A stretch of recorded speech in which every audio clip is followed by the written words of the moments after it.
కలిగిన ప్రియ తండ్రి, మీకు స్తుతులు స్తోత్రములు అర్పించుకుంటున్నాం. ఈ సమయంలో మీ ప్రత్యేకమైన సన్నిధిని, మీ పరిశుద్ధ ఆత్మ నడిపింపును మేము కోరుకుంటున్నాం. దేవా, మేము క్రీస్తు కోసం ఉన్నాం, సంఘం కోసం ఉన్నాం, సమాజంలో మార్పు కోసం ఉన్నాం. మా ప్రతి ప్రార్థన, విజ్ఞాపన, పరిచర్య, ప్రయత్నము అన్నీ మీరు మాకు ఆజ్ఞాపించి అప్పగించి వెళ్ళిన మహా ఆజ్ఞ చుట్టూ తిరుగుతూ ఉన్నాయి. ఆ దిశలో మా రక్షణ మాధ్యమ పరిచర్యలు, అలాగే ప్రియులు బెన్హర్ గారు, మీరిచ్చిన బృందము, వారితో ఉన్న మేము ఏక మనస్కులమై ఏక దృక్పథముతో అదే పరిచర్యలో కొనసాగుతుంటుండగా మేమింకా ఎలా నీ నామాన్ని మహిమపరచగలమో, ఎలా సంఘాన్ని బలపరచగలమో, ఎలా సమాజంలో మార్పు కోసం మేము ప్రయత్నించగలమో మమ్మలను మీరు వాడుకొనమని కోరుకుంటూ, ఇప్పుడు చేస్తుంటున్న ఈ సహజ సంభాషణ ఇది దీవెనకరంగా ఉన్నట్లు చేయమని క్రీస్తు నామమున అడిగి వేడుకుంటూ నాము తండ్రి. Amen. Amen. Praise the lord. కార్లో ట్రావెల్ చేస్తూ రికార్డ్ చేయాలన్న తలంపు ఏంటంటే, సమయం ఈరోజు అంటే మీలాంటి వాళ్ళకి పరిచర్యకు నిన్నటి వరకు తిరుగుతూ ఉన్నారు. ఈరోజు కూడా మనకు అనుకూలమైన సమయంలో స్టూడియోకి రావాలి అని అంటే కొంచెం కష్టం. సో మీకున్న సమయంలో ఎక్కడ మీరు అందుబాటులో ఉంటే అక్కడనే మిమ్మల్ని పట్టుకొని కార్లో కూర్చోబెట్టుకొని కొంత రికార్డ్ చేయాలన్న ఉద్దేశంతో ఈ కార్యక్రమాన్ని తలపెట్టడం జరిగింది. ఇలాంటి ఈ ప్రయత్నాన్ని మీరు ఎట్లా? This is truly absolutely amazing. ఈ పరికరాలు, ఈ హైటెక్ మాధ్యమ పరికరాలు చూస్తుంటున్నప్పుడు నా హృదయంలో మొట్టమొదటిగా కలిగిన భావన దేవుని స్తుతించాను. ఆమేన్. ఆమేన్. రెండవదిగా, నేను మొదటి నుంచి మన రక్షణ మాధ్యమ పరిచర్యకు, ముఖ్యంగా మీకున్న ఉన్నత స్థాయి సాంకేతిక అవగాహన, మీ చేతిలో లేటెస్ట్గా వస్తున్న ప్రతి పరికరం రావాలనేది నా ఆశ. ఆమేన్. ఆమేన్. ఎందుకంటే మీరు వాడతారు, మీరు ప్రతిదీ దేవుని పరిచర్య కోసం వాడతారు. చాలా సౌలభ్యంగా, అదే సమయంలో క్వాలిటేటివ్, తర్వాత కీలకమైన సమకాలీన అంశాల మీద వేదాంతపరమైన, సామాజికపరమైన, రాజకీయపరమైన అన్ని చర్చలు మీరు చేస్తూ సంఘానికి, సమాజానికి ఎంతో దీవెనకరంగా ఉండడం అన్నది గత 2 దశాబ్దాల కాలం నుంచి జరుగుతూ వస్తుంది. అందుకని ఇదొక వింతైన అనుభవం. ఒక దశాబ్ద కాలం నుంచి నేను మన స్టూడియోలో కూర్చొని ముఖాముఖిగా లేదా కొంతమంది బృందంతో కలిసి మాట్లాడుకోవడం అన్నది అది గతకాలపు అనుభవం. ఇప్పుడు ప్రయాణం చేస్తూ రికార్డ్ చాలా పిచ్చాపాటి మాట్లాడుకుంటున్నట్టుగా కీలకమైన అంశాల గురించి, అనుభవాల గురించి మాట్లాడి దేవుణ్ణి మహిమపరచడం, స్తుతించడం అన్నది ఇదొక చాలా ఒక ఉన్నతమైన ఎత్తు, దశ అని నేను భావిస్తున్నాను. అటు గొప్ప కృప దేవుడు ఇచ్చినందుకు ఆయనకు వందనాలు. తర్వాత సమయం చాలా ఆదా అవుతుంది. అవునండి. ఓ ప్రత్యేకమైన సెటప్ ఏమీ అవసరం లేదు. చాలా న్యాచురల్ సెటప్లో న్యాచురల్గా మాట్లాడుకోవడానికి ఈ సెటప్ ఎంతగానో ఉపయోగపడుతుంది.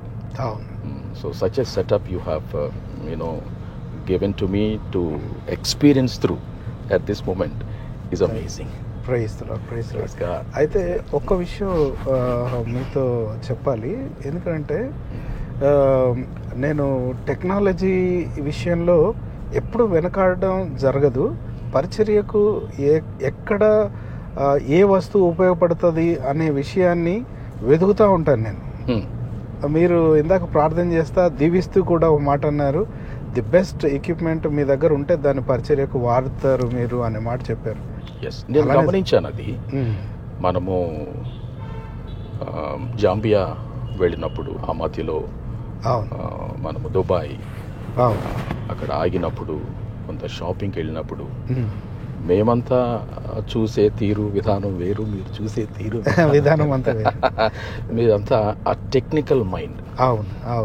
ఈ కమ్యూనికేషన్స్కి, మన మీడియాకి ఏది ఉపయోగపడుతుందా అన్నది మీ దృష్టి, మీ దృక్పథం. అదే జరిగింది ఆ రోజు.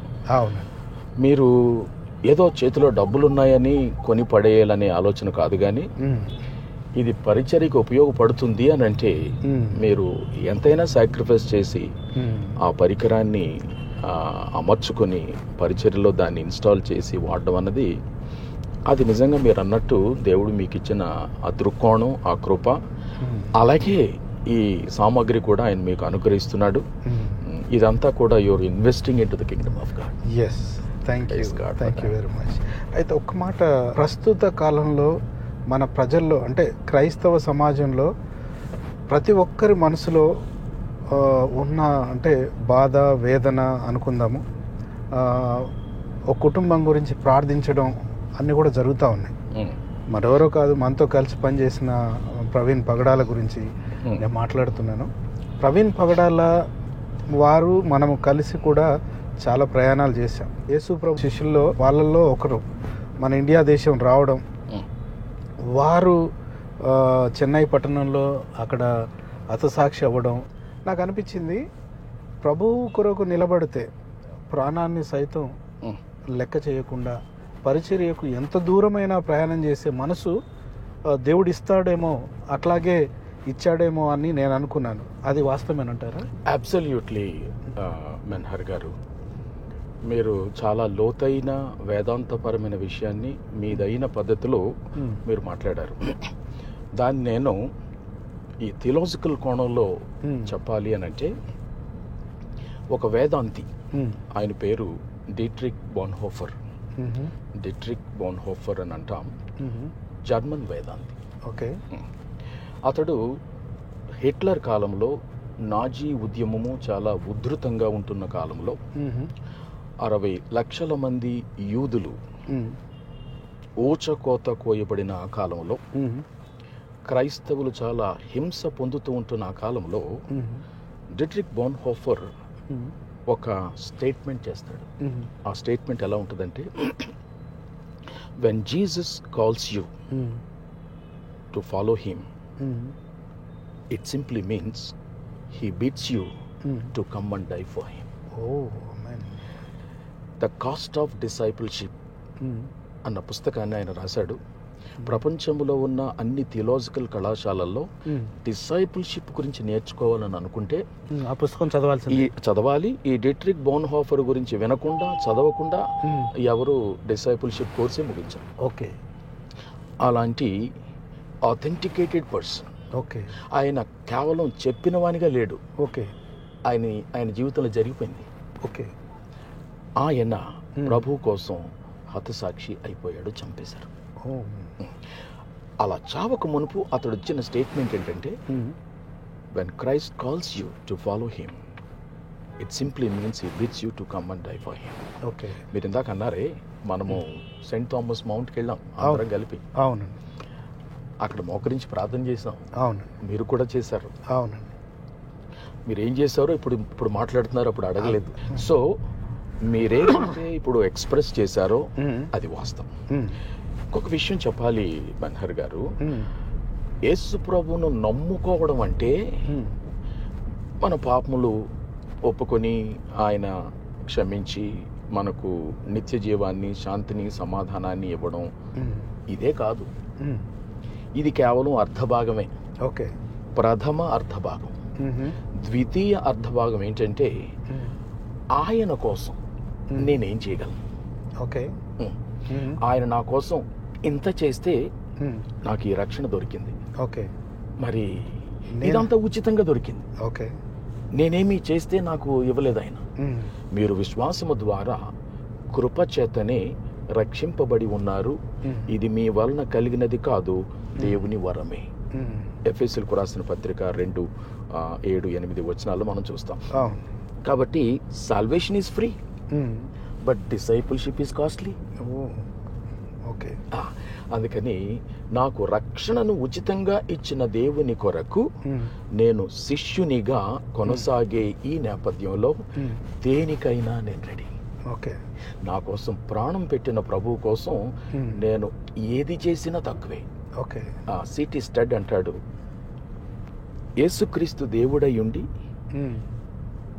మన కోసం ప్రాణం పెట్టినంతగా ఆయన ఇష్టపడితే మనం చేసేది ఏదైనా కూడా చాలా చిన్నదే అవుతుంది అంటాడు.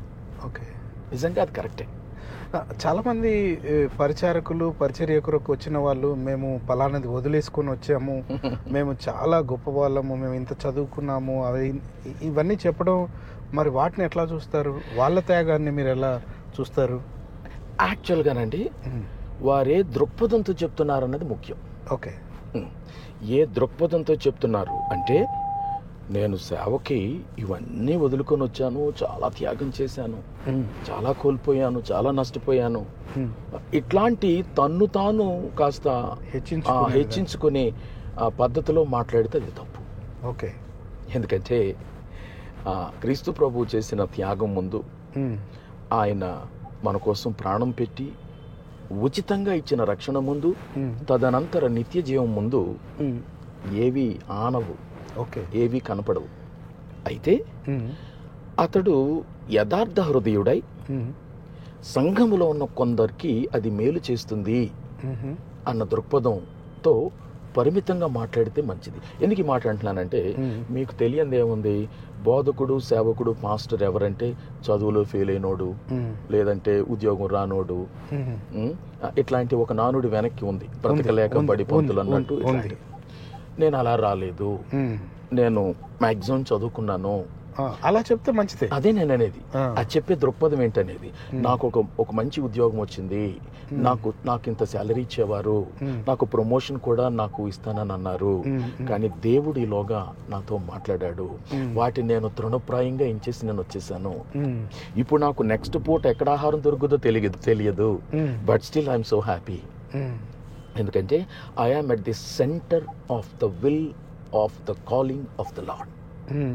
నేనేది ఇవన్నీ వదులుకొని వచ్చి గొప్ప త్యాగం చేసేసానని చెప్పడం లే, కానీ ఈ స్థితి గుండా వచ్చాను అని చెప్పడం కోసమే చెప్తున్నాను.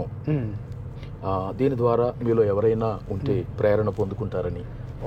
అట్లా చెప్పాలి. ఓకే.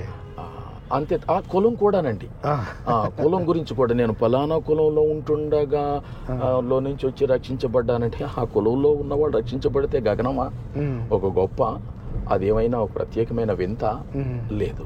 నిజానికి కులం ఏదైనా, మనమందరము వాక్యంలో నుంచి మనకు చెప్తున్న టైటిల్ ఏంటంటే సిన్నర్స్. ఒకవేళ నేను బ్రాహ్మణుడిని అనుకోండి, ప్రభు అంటాడు నువ్వు బ్రాహ్మణ పాపివి. ఒకవేళ కులం నేను వదులుకోకపోతే బ్రాహ్మణ పాపివి, లేదా వైశ్య పాపివి, శూద్ర పాపివి, లేదంటే ఇండియాలో పాపివి, యుఎస్ లో పాపివి, తెల్ల రంగున్న చర్మం ఉన్న పాపివి, నల్ల రంగున్న చర్మం పాపివి, మెట్టుకు మనమందరము పాపులమే. ఈ దృక్పథం ఉంటేనే మనకు ఆ దీనత్వం వస్తుంది, ఆ తగ్గింపు వస్తుంది, మిడిసిపాటు తగ్గుద్ది. యేసుక్రీస్తు వారి యొక్క సువార్తను ప్రకటించడానికి త్యాగం చేసి ముందుకొచ్చాం. సో ఈ ముందుకు వచ్చిన ఈ విధానంలో నేను నా కుటుంబము బాగుపడాలనే ఉద్దేశంతో మేము ఉండడమే తప్ప, అట్లా కాకుండా ప్రభు కొరకు నేను త్యాగమైపోయినా పర్వాలేదు అనే పరిస్థితి ఎంతవరకు ఉంటుంది అంటారు? This is a very good question అండి. ఇందాక మనం మాట్లాడుకున్నట్టు ఎంతమందికి కాదు, రక్షించబడిన వారందరికీ ఉండాలి. అతడు పాస్టర్ అయినా, సువార్థికుడైనా, ఉపదేశకుడైనా, సంఘ పెద్దలలో ఒకడైనా, సంఘ పరిచారకులలో ఒకడైనా, లేదంటే సామాన్య విశ్వాసి అయినా, ఈ గ్రేడింగ్ సిస్టమ్ ఏమీ లేదండి. ఏమైనా ఉంటే ఫంక్షనల్ డిఫరెన్సెస్ కానీ పొజిషనల్ డిఫరెన్సెస్ లేవు. పొజిషనల్ వైజ్గా మనమందరం కూడా యేసు క్రీస్తు ప్రభుని యందు ఏకమై ఉన్నాం, సమానమై ఉన్నాం, వివిధ అవయవములై ఉన్నాం ఆయన శరీరంలో. అయితే ప్రభు మీకు ఇచ్చిన కృపావరములను బట్టి మీరు ఒక ఫంక్షన్ చేస్తారు చర్చిలో, నాకు ఇచ్చిన కృపావరములను బట్టి నేను ఒక ఫంక్షన్ చేస్తాను. ఇవి కేవలం ఫంక్షనల్ డిఫరెన్సెస్ కానీ పొజిషనల్ డిఫరెన్సెస్ కావు. ఇది మొదటి గుర్తుపెట్టుకోవాలి. రెండో విషయం ఏంటంటే, అయితే నేను ఒక కాపురిగా పిలువబడ్డాను, నేను ఉపదేశించువానిగా ఉన్నానంటే నేను మాదిరిగా ఉండాలి కదా. ఉండాలి, తప్పకుండా. ఒకవేళ యుద్ధం వస్తే ముందు నడాల్సింది నేనే కదా. అదన్నమాట. ఆ మేరకు ఇప్పుడు ప్రపంచవ్యాప్తంగా ప్రభు నన్ను సంఘ కాపరిగా పిలిచాడు, పాస్టర్గా పిలిచాడు, సువార్థకునిగా పిలిచాడు, ఉపదేశకునిగా పిలిచాడు అంటున్న వాళ్ళు ఎవరైనా ఉంటే వాళ్ళు ఈ యుద్ధ రంగములో అందరికంటే ముందు వరుసలో మాదిరిగా ఉండాలి. అంటే ఏంటంటే ఇప్పుడు సడన్ గా ఒక ఎగ్జాంపుల్, లైవ్ ఎగ్జాంపుల్ చెప్తున్నానండి మీకు. ఓ మందిరం జరుగుతుంది, ఆరాధన జరుగుతుంది. ఎవడో సడన్ గా తుపాకీ పట్టుకొచ్చి ఇందులో ఒకరిని చంపేయాలనుకుంటున్నాను నేను, మీరు తేల్చుకోండి ఎవరిని చంపమంటారు అని అంటే అది ఎవరై ఉండాలి? అక్కడ నేనే ఉంటే, నేనే ఆ సంఘానికి కాపరిని అయితే, అందరూ రక్షించబడిన వాళ్ళే, 50 మంది రక్షించబడిన వాళ్ళే, అందరం చచ్చిపోయినా పరలోకానికి వెళ్తాం.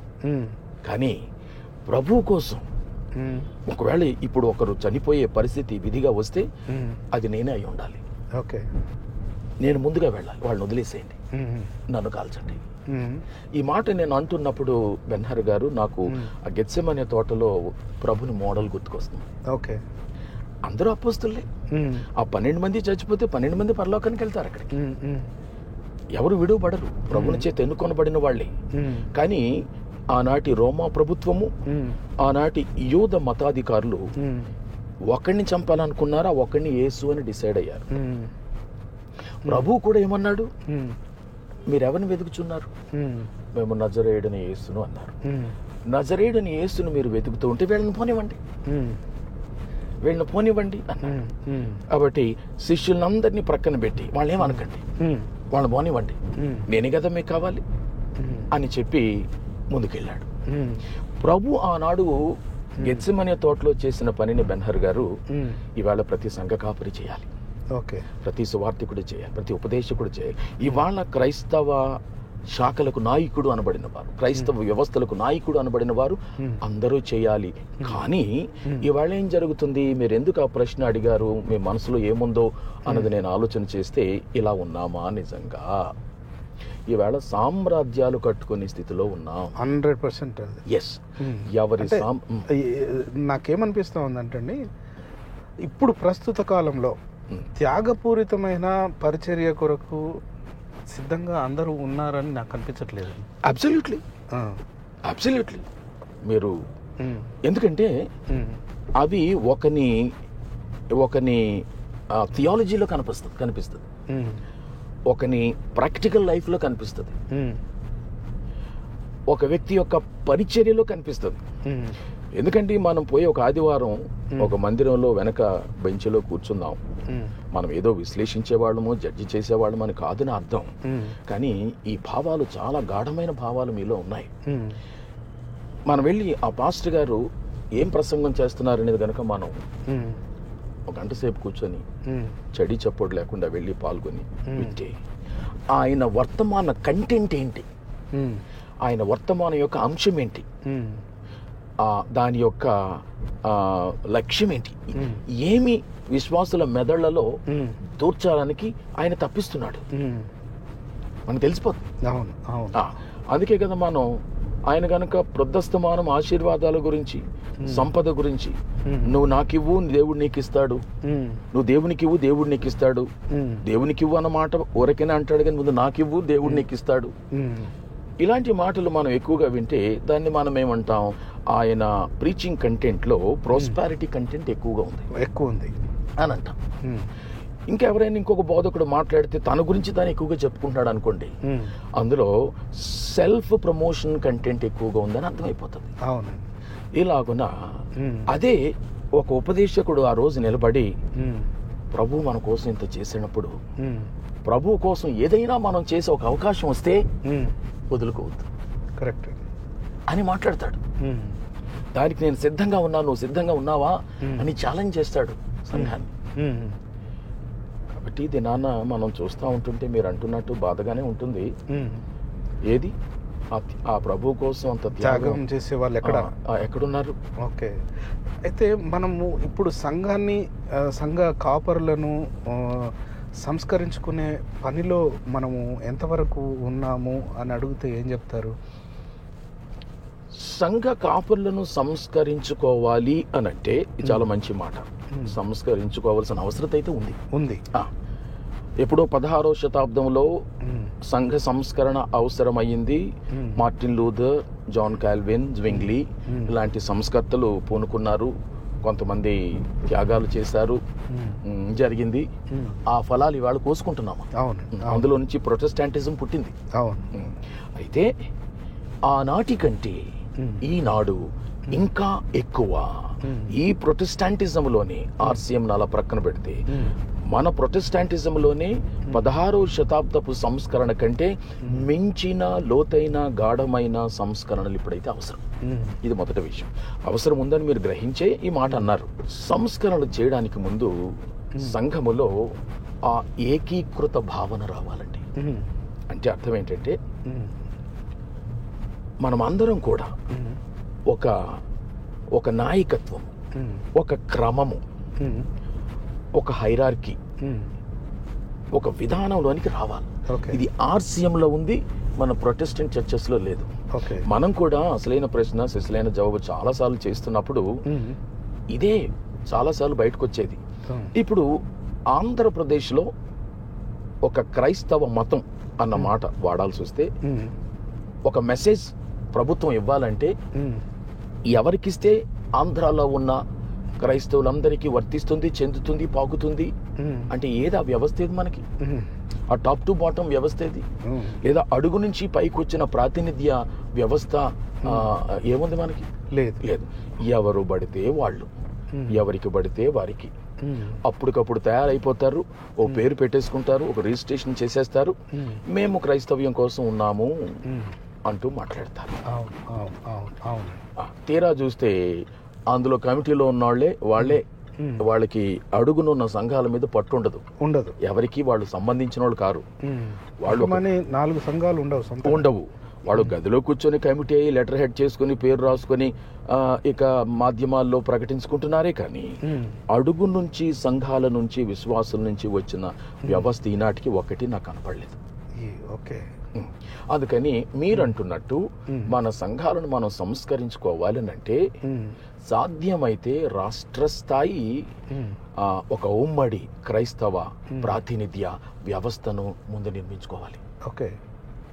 ఒకవేళ రాష్ట్ర స్థాయి ఒకేసారి సాధ్యం కాదని మీరు అంటారా, మనము దానిని జిల్లా స్థాయికి, అంటే ఆ జిల్లాలో ఉన్న అన్ని శాఖల క్రైస్తవులకు వీళ్ళు ప్రతినిధులు, ఈ ప్రతినిధులతో మాట్లాడితే మారుమూల గ్రామంలో ఉన్న సంఘం వరకు సమాచారం వెళుతుంది. ఎవరు ప్రశ్నించరు, వాళ్ళెవరు చెప్పడానికని ఎవరు అన్నారు. మా జిల్లా నాయకులు మాకు ఆదర్శం, వాళ్ళు మేము ఎన్నుకున్నాం, ప్రార్థన చేసి ప్రతిష్ఠించుకున్నాం, వారు కొంతకాలము మాకు జిల్లా క్రైస్తవులకు నాయకత్వం, ప్రాతినిధ్యం వహిస్తారు అన్న ఒక స్పష్టమైన సందేశం, ఒక స్పష్టమైన నిర్మాణం కనుక జరిగితే, అలాగున ఆంధ్రాలో ఉన్న అన్ని జిల్లాలకు, తెలంగాణలో ఉన్న అన్ని జిల్లాలకు జరిగితే, ఈ జిల్లాలలో నుంచి మనము రాష్ట్ర స్థాయి ఒకవేళ స్ట్రక్చర్ ని పెట్టుకుంటే మనం ప్రభుత్వాలకు చెప్పేస్తాం, తెలంగాణలో క్రైస్తవ రాష్ట్ర స్థాయి ఉమ్మడి ఏకగ్రీవ ప్రతినిధి ఇదిగో వీళ్ళు అని అంటే ఇక నుంచి వాళ్ళతోనే మాట్లాడతారు. వాళ్ళు ఏమి చర్చిస్తే క్రింద ఉన్న సంఘాలన్నీ పాటించాలి, ప్రశ్నించడానికి లేదు. అలాంటి వాళ్ళని అందులో పెట్టుకోవాలి. వాళ్ళు వేదాంత పరంగా సౌండ్ డాక్ట్రిన్ కలిగిన వాళ్ళై ఉండాలి, అలాగే రాజకీయంగా అవగాహన కలిగిన వాళ్ళై ఉండాలి, సామాజిక దృక్పథాలు కలిగిన వాళ్ళై ఉండాలి, అలాగే మానవ హక్కులు పరమైన విషయాల్లో కూడా స్పష్టత ఉండాలి. తర్వాత ఇంటర్ రిలీజియస్ స్టడీస్ చేసిన వారు ఉండాలి. ఇలాంటి లక్షణాలు కలిగిన వారిని మనం పైన పెట్టుకోవాలి. ఇదండి, ఈ మాట కూడా నన్ను చెప్పనేవాలి. ఇది ఎవరు చేస్తారు? ఈ పిల్లి మెడలో అక్కడ ఆగింది. ఈ పిల్లి మెడలో గంట ఎవరు కడతారు? ఇప్పుడు ఈ ఆలోచన లేదనా ఉంది చాలా మందిలో. అయితే ప్రశ్న, who will bell the cat first? ఎవరు పిల్లి మెడలో గంట కడతారు? మొదటి శతాబ్దపు కాలంలో జరిగిన సంఘటనలు జ్ఞాపకం చేసుకుంటే, యాజకత్వము వేరు, రాజకత్వము వేరు.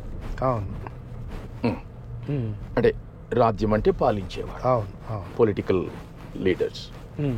ఇది ప్రీస్ట్లీ లీడర్స్. ఈ రెండు వేరు వేరు విభాగాలు. అవునండి. రాజకీయ నాయకులు రాజకీయపరమైన రాజ్యపరమైన విషయాలలో చదువులు, అవగాహన, పరిణతి, అనుభవాలు వారికి ఉంటాయి. అవును అవును. ఇటు ప్రీస్ట్లీ సంఘ భక్తి విశ్వాసపరమైన అనుభవాలు, ఆ థియాలజీ, ఆ ప్రాక్టీస్, ఆ బాధ్యతలు ఇక్కడ వీళ్ళకుంటాయి. అయితే మొదట్లో ఏం జరిగిందంటే ఈ రాజకీయ నాయకులను, పాలకులను చర్చ్ డెడికేట్ చేసేది. అవును అవును అవునండి. అద్భుతమైన విషయం, జనాలకు తెలియాలి ఇది. అది చేసేది. అతడు పాలకుడైనా ఎవరి క్రింద ఉన్నాడు అని ఒక సందేశం వెళ్ళేది అంటే చర్చ్ క్రింద ఉన్నాడు. ఓకే. ఈ చర్చ్ రాజకీయ నాయకులను కొన్ని సందర్భాల్లో తప్పుడుగా వాడుకొని తప్పుడు డైరెక్షన్స్ ఇచ్చిన పరిస్థితులు ఉన్నాయనుకోండి. కానీ అవి ప్రక్కన పెడితే the best model, the biblical model. Biblical model అనగానే సమూయేలు వెళ్ళాడు, సౌలును అభిషేకించాడు రాజుగా. ఓకే. అదే సమూయేలు వెళ్ళాడు, దావీదును అభిషేకించాడు. దావీదు రాజయ్యాడు, దావీదుకు ముందు సౌలు రాజయ్యాడు, దావీదు తర్వాత సొలొమోను రాజయ్యాడు. కానీ వీరిని అభిషేకించింది ఎవరు? దైవ ప్రవక్త సమూయేలు. కాబట్టి ప్రవక్తలు పాలకులను దేవుని మాట చొప్పున ఎన్నుకొని అభిషేకించి ప్రజలకు పాలకులుగా వారిని ఇంట్రడ్యూస్ చేసేవారు. ఆ పాలకులు ప్రవక్తకు జవాబుదారీగా ఉండేవారు. ప్రవక్తకు జవాబుదారీ అంటే ప్రభువుకు, దేవునికి జవాబుదారీగా ఉండేవారు. ఇది బిబ్లికల్ మోడల్. ఏనాడైనా ఇలాగే ఉండాలి. ఈ రోజు ఆ రకంగా ఉంటుందంటారు. వస్తున్నా ఈ రోజు లేదు. ఈ రోజు లేకపోవడానికి ప్రధానమైన కారణం ఏమైందంటే మనకు పాలక విధానాలు, పద్ధతులు మారిపోయాయి. మనము డెమోక్రాటిక్ సెటప్ లోనికి వచ్చేసాం. ఓకే. ఇప్పుడు ప్రజలందరూ పాలకులను ఎన్నుకుంటారు. ఆ ప్రజలలో క్రైస్తవులే లేరు, అన్ని రకాల మతస్థులు, వర్గస్థులు ఉన్నారు. అవును. మనము ఇండియా వరకు వస్తే మనము మైనారిటీ కూడా అయిపోయాం. కాబట్టి మనము పాలక వర్గంలో మనోళ్ళు ఎక్కువ లేరు. అయితే ఈ వ్యవస్థ ఇలాగే ఉండిపోవాల్సిన అవసరం లేదు. ఓకే. మనము కూడా పాలనలోనికి వెళ్ళవలసి ఉన్నది. చాలా కాలం నుంచి మనం మాట్లాడుకుంటున్నాం, మనకు ఒక పొలిటికల్ వాయిస్ కావాలి. అవునండి, మాట్లాడుకుంటున్నాం. అవును. మన ప్రవీణ్ గారి ఉదంతం తర్వాత ఇది ఇంకా ఎక్కువైంది. అవునండి, నేను కూడా అక్కడికి వస్తానండి. అసలు యాక్చువల్గా ప్రవీణ్ గారి ప్రస్తావన ఇప్పుడు నేను మిమ్మల్ని అడగాలని అనుకుంటున్నాను. నేను ఓకే, ప్రవీణ్ గారి ప్రస్తావన గురించి నేను ఒక మాట చర్చ చేయాలన్న ఉద్దేశం నాకు కలిగి ఉన్నాను నేను. అయితే ప్రవీణ్ పగడాల గారు చనిపోయిన విధానము, లేకపోతే అక్కడ జరిగిన తంతు, ఇదంతా కూడా ఒకెత్తు. దాన్ని అంతటినీ పక్కన పెట్టేద్దాం మనం. ఓకే. ఇప్పుడు ఆయన చనిపోయినాక ఆయన మీద జరిగిన దాడి అంటే అతని వ్యక్తిత్వం మీద, లేకపోతే అతని ఇంతవరకు చేసిన పరిచర్య మీద ఒక ముద్ర వేయడానికి అసాంఘిక శక్తులు పనిచేశాయని అనుకుందాం. కానీ ఇందులో కొంతమంది క్రైస్తవులు కూడా కలిసి దీన్ని సపోర్ట్ చేయడానికి నిలబడుతున్నారు. కాబట్టి నేను ఈ ప్రశ్న అడుగుతున్నాను, వేరే విధంగా భావించకుండా. మీరు అక్కడ పోస్ట్ మార్టం జరిగిందో అక్కడ కూడా మీరు ఉన్నారు. ఎస్. సో లోపలికి వెళ్ళారు, ఒక క్రైస్తవ సమాజం పక్షాన మీరు లోపలికి వెళ్ళడం, అక్కడ జరిగిన విషయాలన్నీ కూడా వాళ్ళు రాసుకోవడం, అవన్నీ చేస్తూ ఉన్న సమయంలో మీరు లోపల ఉన్నారు. మీకేమనిపించింది? ఇంతవరకు ఎవ్వరికి మీరు చెప్పలేదు కాబట్టి నేను ఈ విషయం అడుగుతున్నాను. మంచి ప్రశ్న. అంతకు మునుపు అక్కడకు వెళ్ళి ప్రత్యక్షంగా బాడీని పరిశీలించి ఆ శవ పంచనామాలో ఉండి అక్కడుంటున్న కొంతమంది క్రైస్తవులైన క్రైమ్ డిపార్ట్మెంట్లో ఉన్న వాళ్ళతో మాట్లాడుతున్నప్పుడు, కొంతమంది క్రైస్తవ నేపథ్యం కలిగిన డాక్టర్లు వీరితో మాట్లాడుతున్నప్పుడు, ఇది కేవలము తన పైన జరిగిన ఒక హత్యగా చాలా స్పష్టంగా ఫస్ట్ ఇంప్రెషన్ అది క్లియర్గా నాకు ఏర్పడింది. ఓకే. అయితే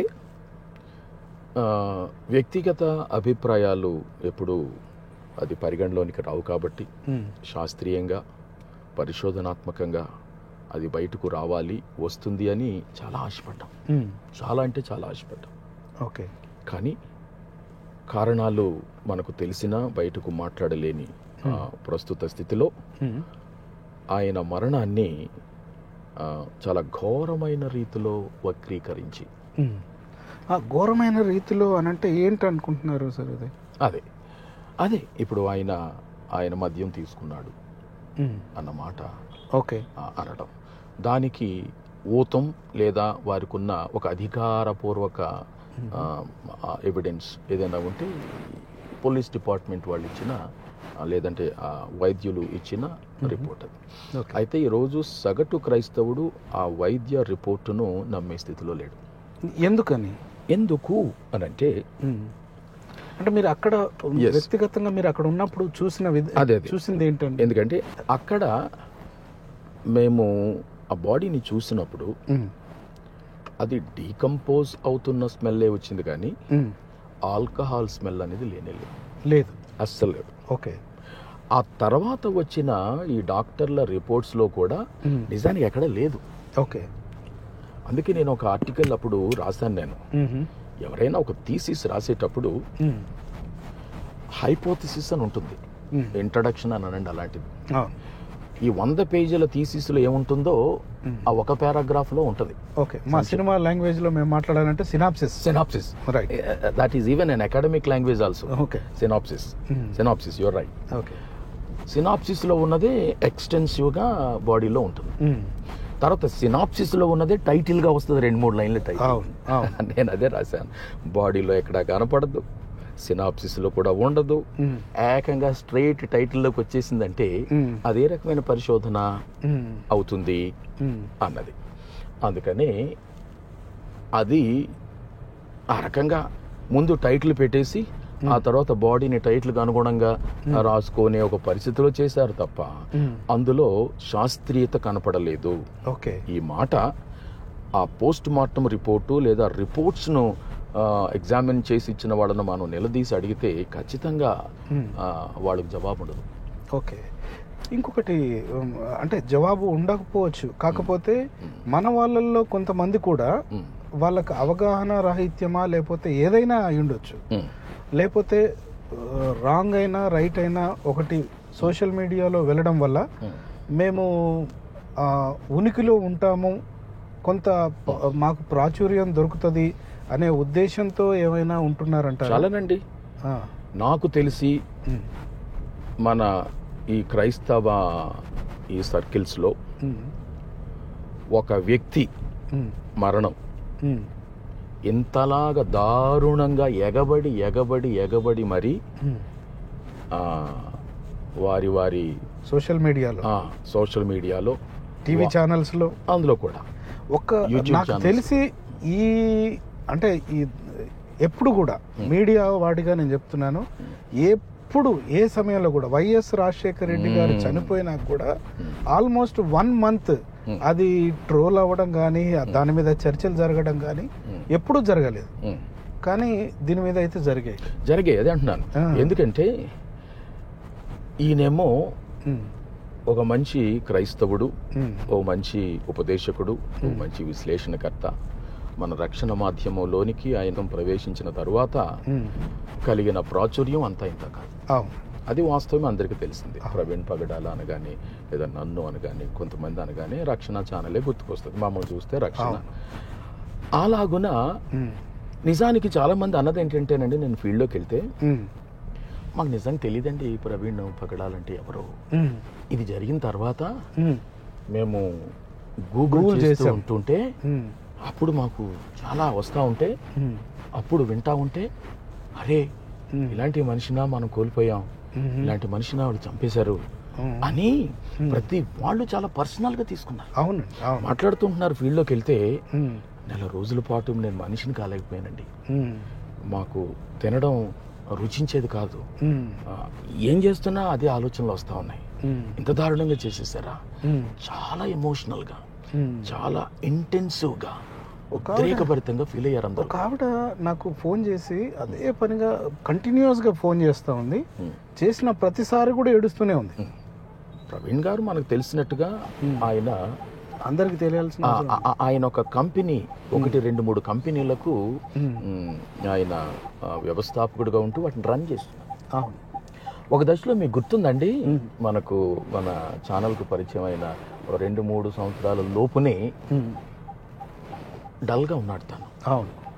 ఏంటి అని అంటే ప్రవీణ్ చెప్పింది ఏంటంటే, నేను ప్రారంభించిన కంపెనీ, నేను ఫౌండర్గా ఉండి చేసిన కంపెనీని బాగా ఎస్టాబ్లిష్ అయింది, లాభాలు వస్తున్నాయి, చాలామందికి ఎంప్లాయ్మెంట్ దొరుకుతుంది, మంచి వర్క్ మేము టర్న్అవుట్ చేస్తున్నాం. అందులో వచ్చిన లాభాల్లో కొన్నింటిని నేను క్రైస్తవ పరిచర్యకు నేను వాడడం మొదలుపెట్టాను. అది బోర్డ్ ఆఫ్ డైరెక్టర్స్కి నచ్చలేదు, వాళ్ళు తీసుకోలేకపోయారు. నా బోర్డ్ ఆఫ్ డైరెక్టర్స్లో క్రైస్తవేతరులు కూడా పెట్టుకున్నాను నేను. అవును అవును చెప్పారు. వాళ్ళు కొమ్మొక్కాయి ఈ మాట వాడాల్సి వస్తే నన్ను వాళ్ళు ప్రశ్నించారు. ఇంకా ఆ పరిస్థితిలో ఇలాంటి చోట నేను ఉండడం కష్టమని నేను ప్రారంభించిన కంపెనీని నేను వాళ్ళకి వదిలేసి వచ్చేసాను. ఇప్పుడు నేను రోడ్డు మీద ఉన్నాను, ఇదే మాటలు, నేను గాల్లో వేలాడుతున్నాను, ఇప్పుడు నేను రోడ్డు మీద ఉన్నాను, నా నెక్స్ట్ ఏంటో నాకు తెలియడం లేదు అన్నాడు. గవర్నమెంట్ ప్రాజెక్ట్స్ ఏమన్నా ఉంటే చూడండి చేస్తాము అని కూడా అడిగారు. అయితే అలాంటి ఎందుకు ఈ మాట చెప్తున్నానంటే, తన ప్రైమరీ కాల్ అది, ఆ పనిలో ఉన్నాడు. రెండవది ఏంటంటే, ఇంత నష్టం కలిగినప్పుడు ఎవరైనా కృంగిపోతారండి. ఇక మరలా లేవడానికి అవకాశం ఉండదు. ఏమంటే ఒక కంపెనీని ఇనీషియల్ ఇన్వెస్ట్మెంటు, దాని విజన్, దాని డిజైన్, దాని స్ట్రక్చరు పెట్టి తీసుకొచ్చి ఎవరో సంఖ్య, బోర్డ్ ఆఫ్ డైరెక్టర్స్ వారి సంఖ్య ఎక్కువ ఉందని ఒక డెసిషన్ తీసుకొని నన్ను చిన్న చూపుతూ చూసి లేదా కార్నర్ చేసి వాళ్ళేం బొమ్మలేదు, మనోడే ఇక తానే ఆత్మాభిమానంతో ఆ డెసిషన్ తీసుకుని బయటకు వచ్చేసి. చూడండి ఆయన నిజంగా ఎంత త్యాగం అండి ఆయనకి. ఇప్పుడు కంపెనీ వదిలేసాడు, అక్కడ అమెరికాలో ఆయనకున్న సౌకర్యం, ఇల్లు చాలా అద్భుతమైన పెద్ద ఇల్లు, దాంట్లో స్విమ్మింగ్ పూల్ అన్ని కొనుక్కొని, ఇది కాదు నేను ఉండడం కాదు, నేను పరిచర్య కొరకు దేవుడు నన్ను పిలిస్తే నా కొరకు నేను బ్రతకడం కాదు అని చెప్పి అవి తిరిగి అమ్మేసి ప్రభు పరిచర్యకు రావడం అని అంటే, మీరు అన్నారే ఇందాక త్యాగం. ఎగ్జాక్ట్లీ అది ఆ రోజు ఆయన చేసింది. అమెరికాకు వెళ్ళడానికి కలలు కంటారు మనుషులు. అవును. వెళ్ళి ఉద్యోగం చేసిన తర్వాత ఇల్లు కొనుక్కోవాలనుకుంటారు, కారు కొనుక్కోవాలంటారు, ఇంకా ఆ తర్వాత ఇక్కడే సెటిల్ అయిపోవాలని అనుకునే మనస్తత్వం ఉంటుంది, చాలా మందికి ఉంటుంది, దాదాపు అందరికీ అలాగే ఉంటుంది. ఆయనకి అన్నీ ఉన్నాయి అక్కడ. అంటే భూలోకంలో ఎవరైనా పరలోకంలాగా బతకాలి అని అంటే అది అమెరికా అనుకుంటారు. అంతే కదండి. ఈవేళ ట్రంప్ వచ్చి ఆయన ఆంక్షలు పెడుతుంటే ఎందుకు మన వాళ్ళు గిలగిల్లాడిపోతున్నారు. అదే వేరే దేశం పెడితే ఎవరికి పెద్ద అది ఏమి అప్లై అవ్వదు. కానీ అమెరికా ఆంక్షలు పెట్టేసరికి వీసాస్ కి మనోళ్ళు విలవిల్లాడిపోతూ ఉన్నారు. కారణం ఏంటంటే మీరు అన్నట్టు భూలోకంలో, పరలోకంలో, స్వర్గంలో బ్రతకాలనంటే ఒక మంచి వాతావరణం, దేశం అమెరికా అనే చూపు అందరికీ ఉంటుంది. సో మనోడికి ఇల్లు మాత్రమే కాదు, అక్కడ కంపెనీలు ఉన్నాయి, అక్కడ తాను కంటిన్యూ అయిపోవచ్చు, తాను తనకే కాదు అమెరికా కూడా మేలుకరంగా బ్రతుకుతాడు. అంటే the American government would soon have recognized him that this guy is an asset to us. అలాంటి మనిషి. అవునండి. అయితే మీరు అన్నట్టు స్వదేశం గుర్తుకొచ్చింది, ఇక్కడ ఇండియాలో ఉన్న పరిస్థితులు గుర్తుకొచ్చాయి.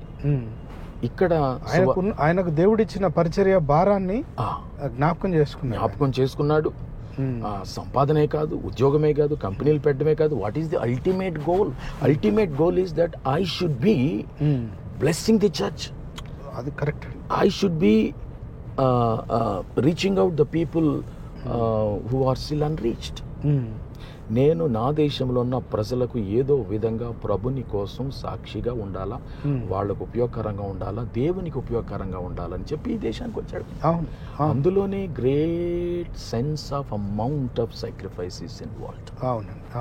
అదొకటి. ఇందాక చెప్పింది కూడా సాక్రిఫైస్ అయ్యి, కంపెనీని వదిలేయడం కూడా సాక్రిఫైస్. ఇంకొకటి, అతను ఇక్కడ నుంచి సంపాదించుకున్న డబ్బులు తీసుకెళ్లి కొనుక్కున్న ఇల్లు. అది అక్కడికి వెళ్ళి కొనుక్కోవడం వేరు, అవును, సంపాదించుకొని అక్కడ కొనుక్కోవడం వేరు. ఇక్కడ నుంచి తీసుకెళ్ళి కొనుక్కొని మళ్ళీ అమ్మేసుకొని తక్కువలో తిరిగి రావడం అనేది నిజంగా చాలా పెద్ద త్యాగం. అసలు ఈ త్యాగాన్ని మన వాళ్ళు గుర్తిస్తే బాగుంటుంది. దీని కంటిన్యూషన్ అండి. కృంగిపోవాలి మనిషి, అవును, కంపెనీ పోతే.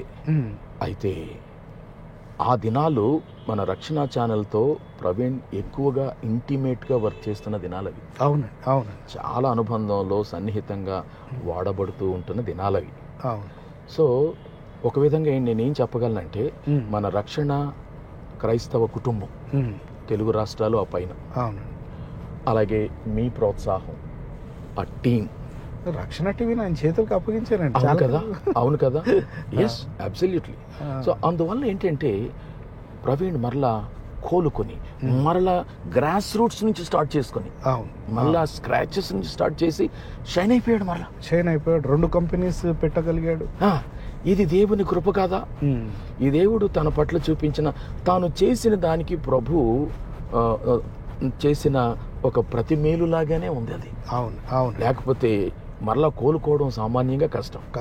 ఎంతగా కోలుకున్నాడు, ఎస్టాబ్లిష్ అయ్యాడు మన ప్రవీణ్ అంటే, అంతవరకు పబ్లిక్ మినిస్ట్రీకి టైం ఇచ్చింది లేదు, ఆయన ఇవ్వడానికి లేదు. అంతవరకు మన రక్షణ ఛానల్లో కూడా ఇంకా లోతుగా పూర్తి స్థాయిలో కార్యక్రమాలన్నింటినీ హ్యాండిల్ చేసే పరిస్థితికి రాలేదు. ఎప్పుడైతే ఈ మినిస్ట్రీ రెండోసారి ఎస్టాబ్లిష్ చేసిన కంపెనీలు అవి ఆటో ఫంక్షనింగ్ వచ్చేసాయో, తన ప్రెజెన్స్ అక్కడ అంత అవసరం లేదన్న పరిస్థితికి వచ్చాడో, then he started going in to the field. ఆ మీటింగ్లకి వాళ్ళు పిలిస్తే వాళ్ళు, వీళ్ళు పిలిస్తే వీళ్ళు వెళ్ళడం, మన స్టూడియోలో అంశాల మీద చర్చలు పెట్టడం, ఇవన్నీ కూడా ఉధృతంగా చేసినవి ఈ చివరి 2-3 సంవత్సరాలే. అవునండి, అవునండి. అందుకని చివరి 2-3 సంవత్సరాల్లో చాలా మందికి తెలిసాడు. ఆ తర్వాత ఏంటంటే, ఇది జరిగిన తర్వాత ఎవరు మట్టుకు వాళ్ళు నావిగేట్ చేసుకుంటే ఆయనవి బయటకు రావడం వల్ల, మీరు కూడా కొన్ని సమయానుకూలంగా రిలీజ్ చేసి కొన్ని బయటకు పోస్ట్ చేయడం వల్ల ఆయన ఎవరో అర్థమైంది. అవునండి, అవునండి. వాళ్ళందరూ చెప్తున్న మాట మాకు తెలియదు. అంటే అతను పరిచర్యలోకి వచ్చిన మొదటి రోజు నుంచి కూడా ఏదైతే స్టాండ్ దేవుని కొరకు తీసుకున్నాడో ఆ స్టాండ్ మీద తప్పకుండా ఉన్నాడనే నేను చెప్పగలను. చాలా కాలం క్రితం కూడా మీరు రక్షణ టీవీలో చూస్తే నా రాజు అనే విషయం ప్రస్తావనలో ఉన్నది. ఆయన చనిపోక ముందు ఎక్కడికి వెళ్ళినా కూడా నా రాజు అనుకుంటూ ఆ రాజు గురించి పరిచర్య, అంటే ఆ సువార్త చెప్పే విషయంలో ఎక్కడ కూడా వెనుకడుగు వేయలేదండి. ఒక విషయం బెన్హర్ గారు, ఇప్పుడు అందరూ ప్రసంగాలు చేస్తారు, అందరూ ఉపదేశాలు ఇస్తారు, అందరూ సందేశాలు ఇస్తారు, కానీ కొంతమంది, అందులో ప్రవీణ్ తన presentations, informal presentations, formal presentations, అవి ఎలా ఉంటాయో చెప్పమంటారా? చెప్పండి, మీరే చెప్పగలరు నాకంటే. కానీ నన్ను 2-3 మాటలు మాట్లాడితే అవి వెరీ ఛాలెంజింగ్, అవి సవాలు చేసేటట్టుంటాయి. అవి గోడ మీద పిల్లి వాటం లాగా మాట్లాడేటట్టు ఉండవు. అవి సవాలు చేసేటట్టుంటాయి. రెండవది, అవి పురికొల్పేటట్టుంటుంది, నిన్ను మునివేళ్ల మీద నిలబెట్టేటట్టుంటుంది. ఓకే, మంచి మోటివేటర్ అంటారు. 3, మన చుట్టూ ఉన్న సమకాలీన మతాలు, మత భావజాలాలు, ఫిలాసఫీస్, అది ఇస్లాం ఫిలాసఫీ కానివ్వండి, హిందూ ఫిలాసఫీ కానివ్వండి, తాను స్టడీ చేశాడు. చాలా బాగా స్టడీ చేసి మనలో చాలా మందికి తెల్లారితే బైబిల్ మాత్రమే, క్రైస్తవ్యం మాత్రమే అనుకుంటున్న వాళ్ళు, మన గుడిలో మనకే మనం ఉపయోగపడే వాళ్ళంగా ఎక్కువగా ఉంటున్నాం, కానీ సమాజానికి ఉపయోగపడే వాళ్ళంగా లేము. ఒక హిందూ కమ్యూనిటీకి సువార్త ప్రకటించాలంటే ఖచ్చితంగా హిందూ ఫిలాసఫీ ఏంటో ఎరగాల. వాళ్ళు ఏం నమ్ముతున్నారు నేను తెలుసుకోకపోతే నువ్వు నమ్మేది ఒప్పని చెప్పాలైనా తప్పని చెప్పాలైనా ఎలా చెప్పగలుగుతాం? అది ఆ ఒరవడిని ప్రవీణ్, ముఖ్యంగా మన అసలైన ప్రశ్న సిసలైన జవాబు ఛానల్లో ఉంటున్న బృందము, మన మాధ్యమ వేదిక ద్వారా క్రైస్తవ సంఘానికి మనమే ఇంట్రడ్యూస్ చేశాము. ఇక అందులో వేరే మాట్లాడుకోవడానికి ఏమీ లేదు. కాబట్టి తాను చేసిన ఫార్మల్, ఇన్ఫార్మల్ ఉపదేశాలు, సంభాషణలు, చర్చలు, విశ్లేషణలు అవి ఆలోచింపచేసేవిగా ఉంటాయి. అవి వాస్తవాలుగా ఉన్నాయి. ఎవరి పుస్తకాలు వెరిఫై చేసినా అవి అందులో ఉంటాయి. 4, అందులో నుంచి మరైతే మనం ఏం చేయాలి, వాట్ ఈజ్ అవర్ రెస్పాన్సిబిలిటీ, మన కర్తవ్యం ఏంటనేది అందులోంచి బయటకు వచ్చేది. అవును, ప్రవీణ్ చేసే చర్చలు. ప్రభావితం చేసేవాడు. తర్వాత అవునా హిందూయిజంలో ఇలాంటి చాలా దారుణమైన భావజాలాలు ఉన్నాయా అన్నవి మనోళ్ళు చాలా మంది తర్వాత మాట్లాడినవి మనం చూస్తున్నాం. తర్వాత మనం కొన్ని చేసిన డిబేట్స్లో మనం పిలిచిన హిందూ రిప్రజెంటేటివ్స్కి తెలియని పుస్తకాలు వారు చదవనివి మన చర్చల్లో బయటకు వచ్చేవి. సో అందువల్ల ఏంటంటే ఎందుకు ఈ మాట మాట్లాడుతున్నానంటే ప్రవీణ్ ప్రజెంటేషన్లో ఆ రోషం ఉంది, ఆ భావజాలం ఉంది, ఆ భావావేశం ఉంది. తర్వాత అది ఇట్స్ రిస్క్ టేకింగ్. ఈ రోషము, ఈ భావజాలము, ప్రభు కోసం నేను రెడీ, నువ్వు రెడీనా, ఇలా మాటలు పిరికోళ్ళ నుంచి అస్సలు రావు. పిరికోళ్ళ నుంచి రావు, దేవునితో సరైన సంబంధాలు లేని వాళ్ళ నుంచి రావు. ఏంటంటే మాటలు నేను చెప్తున్నానంటే మీరు గ్రహించుంటారు, RSS, VHP, బజరంగ్ దళ్ ఇలాంటి పేర్లు ప్రస్తావన చేయాలంటే వణికిపోతారు. అలాంటి వాళ్ళను ఎండగట్టేవాడు. సో కాబట్టి ఒకని జీవితం ఒకరోజు పరిశీలించి మనం కంక్లూజన్కి రాలేం, రాకూడదు కూడా. ఒకని జీవితాన్ని జీవించిన మొత్తం కాలంలో అతడు ఎవరై ఉన్నాడు అది పరిశీలన చేయాలి, తప్పకుండా చేయాలి. చేసి అతడెవరో జ్ఞానయుక్తంగా, భావయుక్తంగా, ఆధ్యాత్మికంగా, బాధ్యతాపరంగా ఒక నిర్ణయానికి రావాలా. అంతే తప్ప ఊహల మీద ఎవడో గాల్లో పుట్టించాడు, అక్కడ తాగి ఉన్నాడు, మాకు తెలుసు తాగాడని చేశాడని, ఏంటి మాకేంటి ఆధారం, ఏంటి రుజువేంటి? నువ్వు ఏదో చెప్తున్నావు నోటి మాటగా. ఇంతకాలం మనతో తిరిగిన ఈ వ్యక్తి ఎక్కడ కూడా మనల్ని వదిలిపెట్టి ఎక్కడ మీటింగ్కి వెళ్ళినా కూడా సాయంకాలం అయినాక నాకు ఒక ప్రత్యేకమైన నాకంటూ ఒక టైం అవసరం ఉంది అని ఎప్పుడైనా అన్నాడా? లేదు కదా. ఎప్పుడు అనలేని వ్యక్తిని మనము ఈ కంక్లూజన్లోకి, ఇతనికి అలవాటు ఉంది అని రావడానికి నాకు మీకైతే అవకాశమే లేదు. సో వాళ్ళ స్నేహితులకు అసలే లేదు, వాళ్ళు చెప్పేశారు అసలు లేదండి, అసలు ఆయన అట్లాంటివి చెయ్యడు అని. సో మరి ఈ కంక్లూజన్ ఎప్పుడు ఆయనతో పెద్దగా తిరగని వాళ్ళు, ఎప్పుడు ఆయనతో అసలు క్లోజ్గా ఆయనతో ఉండని వాళ్ళు ఈ కంక్లూజన్కి వచ్చేసి ఎందుకు ఆ రకమైన ఎందుకు అనంటే ప్రాముఖ్యంగానండి ఈ మాట వాడితే కష్టంగా ఉంటుందేమో కానీ పచ్చి నిజం ఏంటంటే కొంతమందిని నేను చూసినప్పుడు ఇదొక అసూయ. ఓకే, ఇదొక అసూయ. ఒక వ్యక్తి దేవుని చేత బలంగా వాడబడుతూ ఉన్నాడు అన్న వ్యక్తి మీద ఒకటి చిన్న ఇలా విసిరితే అది అలా పాకుతుంది, అదేదో ఈవెన్ బ్యాలెన్స్ చేసినట్టు అవుతుంది. అలాంటి ఒక దుర్మార్గపు అసూయతో కూడుకున్న ఒక తంత్రం ఇది ఒకటి ఉంటుంది. రెండవది, ఫలానా ఆయన మీరు చెప్పినంత మంచోడు ఏం కాదండి, ఆయనలో కూడా బలహీనతలు ఉన్నాయండి అని బలహీనతలను హైలైట్ చేయడానికి చేసే ఒక కుటిల ప్రయత్నం, తాపత్రయం. మనం ఇందాక అనుకున్నట్టు ఒక వ్యక్తిని అంచనా వేయడానికి ఆ వ్యక్తి అధిక శాతపు జీవితం, అధిక శాతపు పరిచయాలు. రక్షణ ఛానల్తో ఒక 5-6 years నుంచి తన సంబంధంలో ఉన్నాడు. రక్షణ ఛానల్ ఏం ఛానల్? అసలు రక్షణ ఛానల్కున్న స్థానం ఏంటి? ఎవరిని పడితే వాళ్ళు మనం తీసుకుంటామా లేదా మీరు తీసుకుంటారా? మీరు ఎంత పరిశీలన చేసి ఎవరు ఈ వ్యక్తి సంఘానికి సమాజానికి ఉపయోగపడతాడని తో పరిశీలన చేసే మీరు మీ పరిచర్యలో వేదికను మీరు ఇస్తారు కదా. అలాగే తాను ఎక్కడెక్కడైతే పరిచర్యలో సాక్షి నెట్వర్క్ కానీ ఇంకొకటి కానీ అవన్నీ ఎలాంటివి? సమాజానికి సంఘానికి ఒక చక్కటి సందేశాన్ని పరిచర్యని చేస్తున్న సంస్థలు. ఇక ఆయనకు పరిచయం అయి ఉన్న వ్యక్తులు వారు చాలా గొప్ప వాళ్ళు, మంచి వాళ్ళు, ఆత్మీయంగా ఉన్నవాళ్ళు. మొత్తం జీవితాన్ని స్టడీ చేయండి. స్టడీ చేసి క్రికెట్లో ఒక మాట ఉంటుంది మీకు తెలుసు కదా, బెనిఫిట్ ఆఫ్ డౌట్ అంటారు. బెనిఫిట్ ఆఫ్ డౌట్ని మనం ఎవరికి ఇస్తాం? బ్యాట్స్మెన్కి ఇస్తాం కదండి. సో ఆ బెనిఫిట్ ఆఫ్ డౌట్ ప్రకారంగా డౌట్ ఏదో కలిగింది, కానీ అదేమి నిరూపణ లేదు, మేము తేల్చలేము. కానీ మేము అది ఈ బ్యాట్స్మెన్కి అనుకూలంగానే నిర్ణయం తీసుకుంటున్నాం అని ఒక ఆటలో చేస్తారండి. అవును, ఒక ఆటలో చేస్తారు. అవును, వీళ్ళకేమైంది చేయడానికి, వీళ్ళకేమైంది చేయడానికి. కరెక్ట్. ఎందుకు ఇలాంటి మాటలు? ఈ మాటలు మాట్లాడుకొని ప్రవీణ్ కానీ ఇంకెవరైనా కావచ్చు, వాళ్ళు ప్రభు కోసం పడిన ప్రయాసను ఏ మూలకు తోసేద్దామని, వారు పౌరుషంతో వాళ్ళు ప్రాణాలు కూడా ఫణంగా పెట్టి ఎప్పుడు ఏ సమయాన్ని ఏమైనా అవ్వచ్చు నాకన్నా స్థితిలోనికి వచ్చేసిన వ్యక్తిని ఏం చేద్దామని మాటలు. ఎందుకంటే అతను తీసుకున్న సబ్జెక్ట్స్ మీరు ఒకవేళ చూస్తే అవి కూడా ఎడ్యుకేషన్ ఈజ్ సాఫ్రనైజ్డ్, అట్లాంటివి చేయగలిగాడు. యూనివర్సిటీ సిలబస్ ఇలా అయిపోయింది, దాంట్లో నుంచి చర్చ ఒక 6 రోజులు, అంటే ఎంత పెద్ద పెద్ద చర్చలు వాళ్ళు చేశారు. సో వాటి గురించిన అవగాహన ఏది లేకుండా కేవలం ఒక రోజు అక్కడ జరిగిన విషయం పూర్తిగా ఎవరికి తెలియకుండానే ఒక కంక్లూజన్కి రావడం అనేది తప్పు.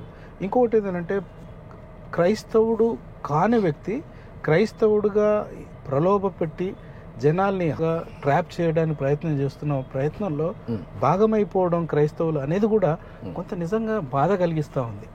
సో మన క్రైస్తవులు ఎంతమంది అయితే ఉన్నారో లీడర్స్గా ఉన్న వాళ్ళు కానీ లేకపోతే మీడియాలో మాట్లాడుతున్న వాళ్ళు కానీ ప్రతి విషయంలో కూడా జాగ్రత్తగా ఉండాల్సిన అవసరం ఎంతైనా ఉన్నదని నేను అనుకుంటున్నాను. Absolutely no doubt about it. ఎందుకంటే అల్టిమేట్గా అవతల శత్రువుకి మీరు ఏమి బలం చేకూరుస్తున్నారు? ఒక వ్యక్తి క్యారెక్టర్ని అసాసినేట్ చేయడానికి మీరు ఒక శక్తి అవుతున్నారు వాళ్ళకి, అంతే కదండి. వాళ్ళు ఏమంటారు, మీ వాళ్ళే మాట్లాడుతున్నారు కదండి, మీ వాళ్ళే ఇలాగా అంటున్నారు కదా అన్న ఒక అవకాశాన్ని అవతల వాళ్ళ చేతికి ఇచ్చినట్టు అవుతుంది. నిజానికి బైబిల్లోని ఒక మాట, అదేంటంటే ప్రేమ అనేక పాపములను కప్పును అంది.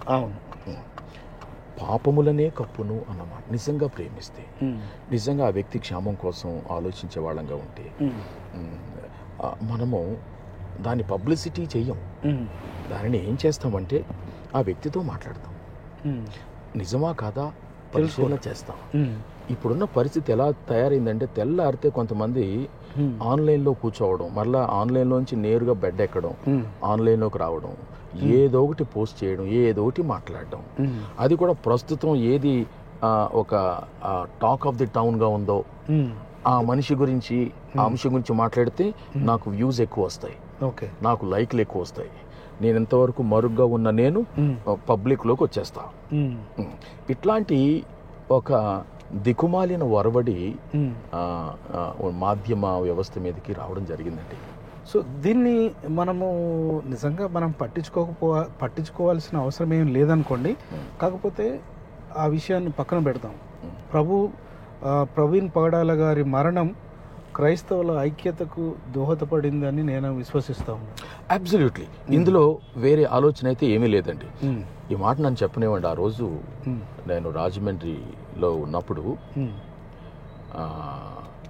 ఆ పోస్ట్ మార్టం సమయంలోనూ పంచనామా సమయంలోనూ వేల మంది మన యవనస్తులు, అవునండి, మిద్దెలెక్కి గోడలు ఎవరో పిలిచినట్టుగానే వచ్చేసారు. వారంతటా వారు వచ్చేసారండి. ఉదయం నుంచి ఆ సాయంత్రం అది బాడీ వెళ్ళే వరకు ఎండలో అలా ఉండిపోయారు. ఆ రోజు ఎండ కూడా చాలా ఉంది, తీవ్రంగా ఉంది. ఈ కారణంగా మన యావత్ 2 తెలుగు రాష్ట్రాలలో క్రైస్తవ కమ్యూనిటీలో క్రొత్త తరపు వాళ్ళందరూ కూడా మన పిల్లలు, మన యవనస్తులు అందరూ కూడా వాళ్ళు ముందుకొచ్చారండి. కాబట్టి ఇవాళ అట్టి మన యవనస్తులను సరైన దిశానిర్దేశములో పెట్టాల్సిన అవసరత మనకుంది. వీళ్ళను ఐక్యపరచాల్సిన అవసరం ఉంది. రెండవది, ఐక్యం అన్న మాట అన్నారు కదా, సంఘాలు కూడా ఐక్యతలోకి వచ్చేసేయండి. ఆ సంఘం ఈ శాఖ అనేవి లేకుండా అందరూ కూడా ఒక వేదిక మీదకు, ఒక మాట మీదకు వచ్చేసిన వాళ్ళు అయ్యారు. ఆ ఐక్యతను కాపాడుకోవాలి. ఎఫెసీయులకు రాసిన పత్రికలు కూడా ఉంది, ఆత్మ కలిగించు సమాధాన సంబంధమైన ఐక్యతను మీరు కాపాడుకొనుట విషయంలో ప్రయాసపడండి అన్నది. ఇందాక నుంచి ప్రక్కకి వెళ్ళిపోతుంది, కానీ మీ ముందు నేను ఉంచాలన్న ఆ మాట ఏంటంటే, ఎవరు చేస్తారు ఈ పని? కొన్ని సంస్థలు ఉన్నాయి, వారు పని చేయడం మొదలు పెట్టారు. కానీ నేనేమంటున్నానంటే, ఒక జిల్లా స్థాయి ఐక్య క్రైస్తవ స్వరం ఇలా అన్ని జిల్లాలకు తయారైతే రాష్ట్ర స్థాయి ఐక్య క్రైస్తవ స్వరం ఈ జిల్లాలో అడుగు నుంచి రావాలి. అవును, అడుగు నుంచి రావాలి, గ్రామాల నుంచి రావాలి, మండలం వరకు, మండలాల నుంచి రావాలి, జిల్లా వరకు, జిల్లాల నుంచి రావాలి, రాష్ట్రం వరకు. ఇది రాష్ట్ర స్థాయి ఉమ్మడి క్రైస్తవ నాయక స్వరం. ఇక ఇందాక మీరు అన్నారు, అందులో నుంచి రాజకీయాల వైపు వెళ్ళే బెంట్ ఉన్నవాళ్ళు, ఇంట్రెస్ట్ ఉన్నవాళ్ళు, ఆ దిశలో నేను సేవ చేస్తాను సంఘానికి సమాజానికి ఉన్నవాళ్ళు అందులో నుంచి బయటకు వెళ్ళొచ్చు. వాళ్ళని నాయకులు అంటే కాపరులు వాళ్ళని కూడా బలపరచాలి, ప్రోత్సహించాలి, ఖచ్చితంగా చేయాలి. ఎందుకంటే ఇందాక అనుకున్నాం కదా, అవును, ఇప్పుడు భాషలో పాస్టర్ గారులే ఎమ్మెల్యేను అభిషేకించాలి, లేదంటే ప్రార్థన చేసి ప్రతిష్ఠించాలని ఒక వరవడి ఎలా అనుకుంటున్నామో, అలాగే మన సంఘాలలో అడ్మినిస్ట్రేషన్ వైపుకు, కంట్రీ అడ్మినిస్ట్రేషన్ వైపుకు వెళ్ళే నిపుణతలు ఉన్నవాళ్ళు, ఆ దిశగా చదువుతున్న వాళ్ళు, ఆ ఇంట్రెస్ట్ ఉన్నవాళ్ళు ఎవరు? ఐఏఎస్లు ఎవరు ఎంతమంది కాగలరు మన సంఘాలలో నుంచి? ఐపీఎస్లు ఎంతమంది కాగలరు? ఆర్ఎస్ఎస్ వాళ్ళు చేస్తున్న పనులేంటో తెలుసండి, చాపు క్రింద నీరులాగా వాళ్ళు దశాబ్దాల కింద నుంచి చేస్తా ఉన్నారు. మనకి ఇప్పుడు మెళకు వచ్చింది. వాళ్ళ కుర్రోళ్ళలో ఎవడు ఐఏఎస్కు పనికొస్తాడు, ఎవడు సివిల్స్ రాయడానికి పనికొస్తాడు, వాళ్ళు గమనించి వాళ్లకు వీళ్ళు ప్రోత్సాహం ఇచ్చి, పెట్టుబడి పెట్టి, వాడు పేదోడైనా సరే ఇచ్చి వాడిని ఐఏఎస్ లో నిలబెడితే ఇక వాడు ఎక్కడికైనా పోతాడా? ఎక్కడికి వెళ్ళి ఆ భావజాలంతో అలా నింపేశారు ఈ 2 దశాబ్దాల్లో. ఈ పని అందరికంటే ముందు మన చర్చ చేయాలా, మనకు అవగాహన లేదు. ఇంకా ప్రశ్న ఏంటి తెలుసా అండి బెన్హర్ గారు, క్రైస్తవుడు రాజకీయాల్లో పాల్గొవచ్చా? ఇంకా ఇదే ప్రాథమికమైన ప్రశ్న. కాబట్టి మాస్టర్లు పాల్గొనక్కర్లేదు, సంఘములో రాజకీయాల వైపు వెళ్ళే ఆ ఇన్స్టింక్ట్ ఉన్న వాళ్ళని ఐడెంటిఫై చేయి, వాళ్ళని ట్రైన్ చేయి, వాళ్ళ రంగంలో వాళ్లకు ట్రైనింగ్ ఇవ్వాల్సి వస్తే ఇప్పిద్దాం, ప్రార్థన చేద్దాం, ఎంకరేజ్ చేద్దాం, అతన్ని పంపిద్దాం. అలాగే ఐఏఎస్ పంపిద్దాం, సివిల్స్ రాయడానికి మన యవనస్తుల్ని ప్రిపేర్ చేద్దాం, టీచర్లు, సూయింగ్ టీచర్లు, నర్సులు, చాలు, అంతకంటే పైకి పంపించే పని. అప్పుడు country administration and the church will go hand in hand. Yes, డెఫినెట్గా అండి. సో వీటన్నిటినీ చూసిన తర్వాత నేనేమనుకుంటున్నానంటే, నాకు వ్యక్తిగతంగా రాజకీయం మీద నాకు ఇష్టం లేదు. దేవుడు నాకు ఇచ్చిన పరిచర్య, నాకు ఇచ్చిన బిజినెస్, అంటే బిజినెస్ ఇన్ ద సెన్స్ నేను ప్రజల మీద ఆధారపడాలని ఎక్కువ ఇష్టపడట్లేదు. ఎందుకు ఇష్టపడట్లేదు అని అంటే, మనం ప్రజల మీద ఎక్కువగా ఆధారపడడం వల్ల మనం చేయాల్సిన పనులు ఏం చేయలేము. అందుకని నేనేమంటున్నాను, పూర్తిగా కాదు, ఎక్కువగా వాళ్ళ మీద ఆధారపడడం ఇష్టం లేదు. నాకు శక్తి ఉన్నంత వరకు బిజినెస్ చేస్తూ దీన్ని నడిపించేదాని కొరకు ప్రయత్నం చేస్తాం. ప్రజలు ప్రేరేపించబడి సహకరిస్తే సంతోషం, లేకపోతే ఏమీ లేదు. అది కూడా స్లాట్లు కొనడం వల్ల కానీ, లేకపోతే వారు అడ్వర్టైజ్మెంట్స్ ఇవ్వడం కానీ, ఇంకోటి చేయడం వల్ల ఏదో రకమైన పరిచర్యకు ఉపయోగపడే డబ్బు ఏదైనా వస్తే నేను వద్దను.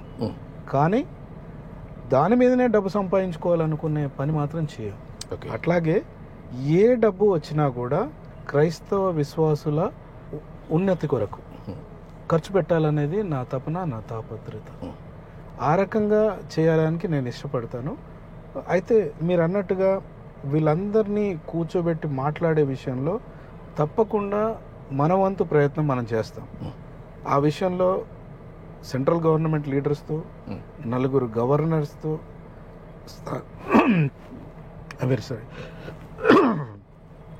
సెంట్రల్ గవర్నమెంట్ లీడర్స్ అంటే ప్రస్తుతం ఉన్న లీడర్స్తో మాట్లాడడం జరిగింది. హోమ్ మినిస్ట్రీకి అప్రోచ్ అవ్వడం జరిగింది. దాని తర్వాత గవర్నర్స్ను, తెలుగు రాష్ట్రాల్లో ఉన్న గవర్నర్స్ని కలవడం జరిగింది. తెలుగు గవర్నర్స్ని కలవడం జరిగింది. ఆ తర్వాత సెంట్రల్ బీసీ లీడర్, అలాగే మన మైనారిటీ కమిషన్, దాని తర్వాత హ్యూమన్ రైట్స్ కమిషన్, వీళ్ళందరినీ కూడా అప్రోచ్ అవ్వడం జరిగింది. మాట్లాడుతున్నాం. నాకేదో ఉంది అని చెప్పి నేను ప్రయత్నం చేయట్లేదు. కానీ క్రైస్తవ విశ్వాస నాయకులుగా, రాజకీయ నాయకులుగా ఎవరైనా ఎదగాలనుకుంటే వాళ్ళకి సపోర్ట్ చేయడానికి తప్పకుండా మనం వస్తాం. కానీ రాజకీయంగా ఇష్టపడుతున్న వాళ్ళు, నా సలహా మాత్రమే అండి ఇది, రాజకీయ నాయకులుగా ఇష్టపడుతున్న వాళ్ళు ఎవరైనా ఉంటే వాళ్ళు పరిచారకులు చేసే పనిలోకి మీరు తొంగి చూడడం కానీ వాళ్ళని డిస్టర్బ్ చేయడం కానీ చేయొద్దు. అట్లాగే రాజకీయ నాయకులను ప్రోత్సహించే పనిలో మీరు ఉండాల్సిందే తప్ప మీ కాపరి బాధ్యతను విస్మరించి దీంట్లోకి తొంగి చూసే పని మీరు చేయొద్దు అనేది నా సలహా సూచన, అంతే అండి. ఇదేమన్నా తప్పుందా? ఎట్టి పరిస్థితుల్లో తప్పు కాదు. మీరు మాట్లాడిన దానిని ఒక విషయాన్ని మరి నేను నొక్కి చెప్పేది ఏంటంటే, ఈ రాజకీయ నాయకులుగా మన క్రైస్తవ కమ్యూనిటీలో నుంచి ఆలోచన కలిగి ప్రవేశించి ఎదిగి రాష్ట్రాన్ని ప్రభావితం చేసే స్థాయికి, దేశాన్ని ప్రభావితం స్థాయికి వెళ్ళాలనేది ప్రతి సగటు క్రైస్తవ విశ్వాసి, మీలాంటి మనలాంటి నాయకులు కానీ ఉపదేశకులు కానీ అందరూ కోరుకునేదే. అయితే రెండవది ఏంటంటే, ఈ నాయకులు సెల్ఫ్ డిక్లేర్డ్ నాయకులుగా ఉండడం కుదరదు. రాజకీయ రంగంలోనికి ఉమ్మడి ఆంధ్ర క్రైస్తవ శాఖలకు అతీతంగా ఉన్న సంఘము, సార్వత్రిక ఆంధ్ర సంఘము ప్రపోజ్ చేసింది. మేము ప్రార్థన చేసి వీళ్లను మేము ఎంపిక చేసాం.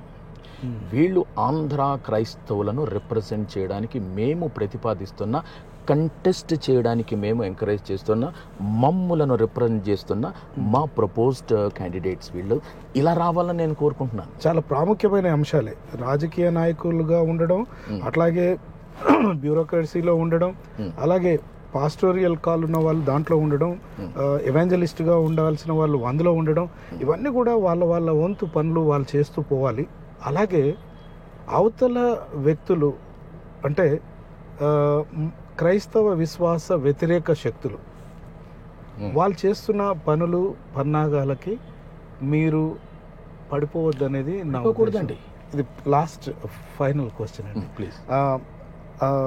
ఒక వ్యక్తిని చంపేయడం వల్ల, క్రైస్తవ సంఘాలను డిస్టర్బ్ చేయడం వల్ల క్రైస్తవం అంతరించిపోతుందా? That's a beautiful question. వాళ్ళు అలా అనుకుని చేసి ఉండుంటారండి. ఈ మనిషిని తీసేస్తే ఇక క్రైస్తవ్యం మరుగవుతుంది, లేదా మాట్లాడదు, మోగబోతుంది అని అనుకుని ఉండుంటారు.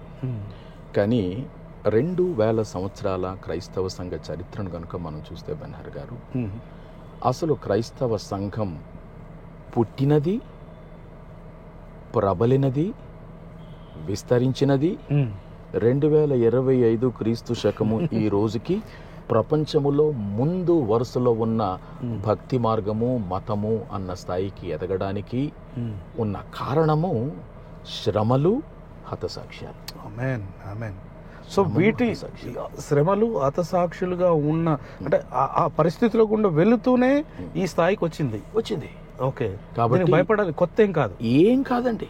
వాళ్ళకి తెలియడం లేదు. ఈవెన్ నెహ్రూ అన్నారు, మన రాజనీతిజ్ఞులు కూడా అన్నారు, ఇందిరాగాంధీ కూడా అన్నట్టు మనం చెప్పుకుంటాం, క్రైస్తవులు వారు నిద్రిస్తున్న సింహము లాంటి వాడు. ఓకే, వారిని లేపద్దు. నువ్వు కెలికావంటే వాళ్ళు మేల్కుంటారు, వాళ్ళు విజృంభిస్తారు.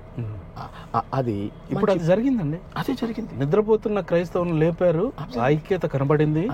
సో ఐక్యతలో ముందుకు వెళ్లాల్సిన అవసరం ఉంది, చాలా ఉంది. అవతల వాళ్ళకి మనం ఇస్తున్న సందేశం ఏంటంటే, ఎవరైనా ఒకవేళ ఈ మాటలు ముందు వినినా చూసినా, మీరు ప్రవీణ్ పగడాల గారిది హత్య లేదా అది ప్రమాదమా ఈనాటికి మనం తేల్చము. అది మనకు తెలుసు, మన ఆలోచనలు మనకున్నాయి. కానీ ఈయనను చంపేస్తే ఇక్కడతో ఇక ఇది ముగిసిపోద్ది లాంటి ఆలోచనలు వారికి ఎవరికైనా ఉండుంటే వాళ్ళకి మనం ఏం చెప్తున్నామంటే, వాళ్ళు పొరపడ్డారు అని చెప్తాం. ఓకే, వాళ్ళు పొరపడ్డారు. నేను ఒక స్టడీ చేశానండి. అందులో గడిచిన 2 సహస్రాబ్దాల కాలంలో, అనగా 2000 సంవత్సరాల కాలంలో రికార్డెడ్గా దొరికిన ఆధారాలు పరిశీలించి విశ్లేషణ చేస్తే 7 కోట్ల మంది క్రైస్తవులు హతసాక్షులయ్యారు. 7 కోట్ల మంది 2000 సంవత్సరాల కాలంలో. అది రికార్డెడ్కి దొరికినవి. రికార్డెడ్కి దొరకకుండా ప్రభు కోసం ప్రాణాలు పోగొట్టుకున్న వారు ఇంకా రాలేదు ఇందులోకి. వారు కూడా వస్తే కొన్ని కోట్లు దాటిపోద్ది. కానీ లెక్కకు వచ్చిన కోట్ల సంఖ్య 7 కోట్ల మంది 2000 సంవత్సరాల కాలంలో. ఈ 7 కోట్ల మంది రక్తం, అంతకంటే ముందు అపోస్తలుల రక్తం ఈ క్రైస్తవ సంఘానికి విత్తనాలు.